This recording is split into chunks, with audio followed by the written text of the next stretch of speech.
ఘటనగా ఈ సందర్భంగా తెలియజేయడం అవుతుంది. దిలీప్, ఇప్పుడు ప్రస్తుతం ఏదైతే ఉన్నదో మనం ఒకసారి చూసినట్టయితే ఈ ఎస్సీ వర్గీకరణకు సంబంధించిన వీళ్ళు అమల్లోకి తీసుకొచ్చారు, కరెక్టే. కానీ దీనికి సంబంధించిన మాల మహాసభకు సంబంధించిన అనేక మంది ఎవరైతే ఉన్నారో దానికి చట్టపరంగా దీన్ని న్యాయబద్ధత లేదు, దీనికి సంబంధించిన సవాల్ చేస్తూ సుప్రీంకోర్టు కూడా వెళ్ళడం జరిగింది.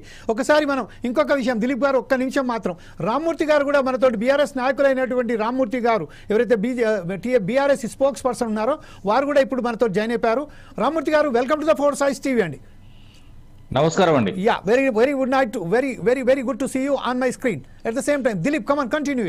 సుప్రీం కోర్టుకు సంబంధించిన ఎవరైతే కొంచెం ఆశ్రయించడం జరిగింది, దీనిపై మీరేమంటారండి యాజ్ ఏ హెచ్ఆర్ఎఫ్? మానవ హక్కుల వేదిక మొదటి నుంచి కూడా ఎస్టీ వర్గీకరణను పూర్తి స్థాయిలో సమర్థిస్తూ అనేకమైనటువంటి కార్యక్రమాలు చేయడం జరిగింది. సైద్ధాంతికంగానే సామాజిక న్యాయ పునాదుల మీద ఏర్పడినటువంటి రిజర్వేషన్ల యొక్క ప్రాధాన్యతను గుర్తించినటువంటి మానవ హక్కుల వేదిక మొదటి నుంచి ఈ వర్గీకరణ కావాలని కోరుతున్నది. ఎవరైతే సుప్రీంకోర్టుకు 341 జీవో పేరుతో అభ్యంతరం చెప్తూ పోతున్నారో అందులో ఉన్నటువంటి రెండే క్లాజులు, ఒకటేమో ఎవరైతే గవర్నర్ ఇచ్చినటువంటి జాబితాను ఉన్నదో దానిని పరిశీలించి రాష్ట్రపతి గారు ఆ యొక్క జాబితాను విడుదల చేయడం జరుగుతుంది. రెండవది ఏంటంటే ఇందులో కొత్త వారిని చేర్చడం కానీ కొత్త వారిని తీసివేయడం కానీ జరగవద్దు అనేది క్లాస్ 2 చెప్తా ఉన్నది.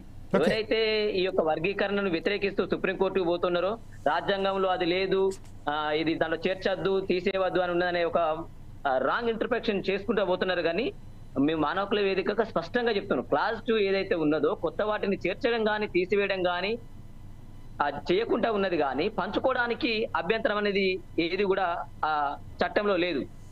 మేము ఒకవేళ ఒకవేళ ఇబ్బంది అనిపిస్తే నిజంగా సామాజిక న్యాయాన్ని కాంక్షించే వాళ్ళు ఎవరైనా ఉంటే దాన్ని సవరించి ఈ వర్గీకరణ కోరాలని చెప్పాలి. కానీ ఇప్పుడు ఎవరైతే సుప్రీంకోర్టుకు పోతా ఉన్నారో ఈ సవరణను కాకుండా లేకుంటే సామాజిక న్యాయం జరగాలని కోరుకోకుండా అసలు ఇది పంచవద్దు అంటున్నారు.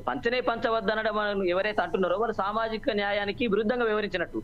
నిజంగా సామాజిక న్యాయాన్ని కాంక్షించే వాళ్ళు ఎవరైనా కూడా ఎవరికి ఎంత వాటా ఉంటుందో అంత వాటా కావాలని డిమాండ్ చేయాలి. ఎవరికి ఎంత వాటా ఉన్నదో అంత వాటా కావాలని డిమాండ్ చేసినప్పుడు ఏం కావాలి? ఖచ్చితంగా వర్గీకరణ అనేది జరిగి తీరవలసిందే. ఆ దృష్టితో చూసినప్పుడు మాత్రమే సుప్రీంకోర్టు దీనికి గైడ్ లైన్స్ ఇవ్వడం జరిగింది. ఆయా రాష్ట్రాల పరిస్థితులను బట్టి ఆయా రాష్ట్రాలు ఈ యొక్క వర్గీకరణను అమలు చేసుకోవచ్చు అని చెప్పడం క్లియర్ గా ఆగస్టు 1, 2024 సుప్రీంకోర్టు క్లియర్ గా దాని డైరెక్షన్ ఇవ్వడం జరిగింది. ఆ డైరెక్షన్స్ ఆధారంగానే ఇవాళ తెలంగాణ రాష్ట్రము ఏదైతే ఈ వర్గీకరణ ఇవాళ బాబాసాహెబ్ అంబేద్కర్ జయంతి రోజు విడుదల చేయడం అనేది హర్షించదగ్గ విషయం. అట్ ద సేమ్ టైం ఈ విషయంలో ఎటువంటి న్యాయపరమైన చిక్కులు లేకుండా కూడా ఈ తెలంగాణ రాష్ట్ర ప్రభుత్వం తీసుకోవాలి. ఒకవేళ గనక మళ్ళీ ఎవరైనా దీన్ని గనక వ్యతిరేకించినటువంటి శక్తులు వ్యతిరేకించవు అని మేము భావిస్తా ఉన్నాం.